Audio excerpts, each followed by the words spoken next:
ماما، نعم. عايزة 260 جنيه أجيب الساينس المعاصر. هو نزلت الكتب بجد 260 جنيه الكتاب؟ ماشي، بس لسه بدري. احنا في شهر 8 يعني قربت. خلاص يعني. ماشي، طب خدي دول عشان معيش فكة وبيهاتي الباقي. ماشي يلا. ماشي.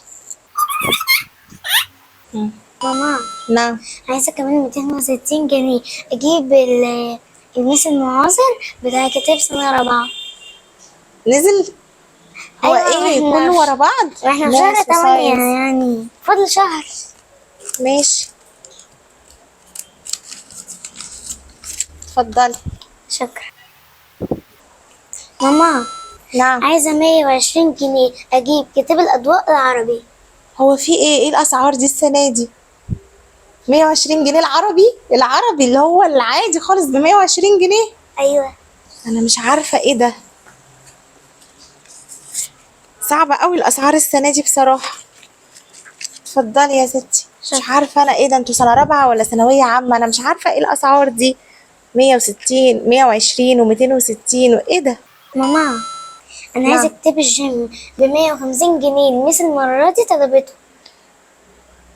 ده انتوا عايزين ميزانية لوحدها بقى كده للكتب. لا حول ولا قوة الا بالله، انا مش عارفة ايه الاسعار دي. اتفضلي يا ستي، ومعاكي باقي كده، ها بيهاتي بيه بقى سكتشات عشان السنة دي هيطلبوا سكتشات. ماشي. حاضر. ماشي. ماما، نعم. عايزة كمان 120 جنيه أجيب كتاب الدراسات. الدراسات كمان؟ طب انا هقول لك حاجة، انت خدتي كده فلوس كل المواد فاضل الدراسات صح؟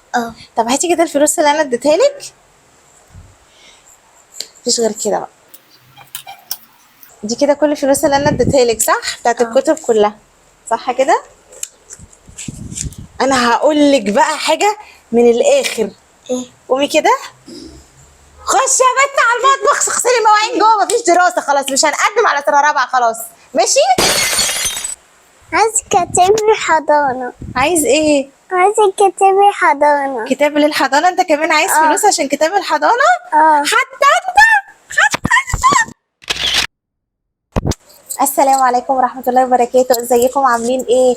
السكتش الصغنن اللي احنا قدمناه النهارده ده مع اولادي كان حاجة مبسطة كده بنقلها لكم طبعا بمناسبة دخول المدارس. احنا خلاص قربنا على المدارس والكتب نزلت وكل حاجة نزلت والاسعار جميلة، ربنا يعيننا كلنا. فيا رب يا رب يكون المشهد ده عجبكم، وعايزاكم برضو تقولوا لي رأيكم وتقولوا لي انتوا جبتوا الكتب ولا لسه، وجبتوها باسعار عاملة ازاي، وربنا معانا وان شاء الله يبقى عام سعيد كده وكله حاجات جميلة وكله نجاح. اشوفكم على خير.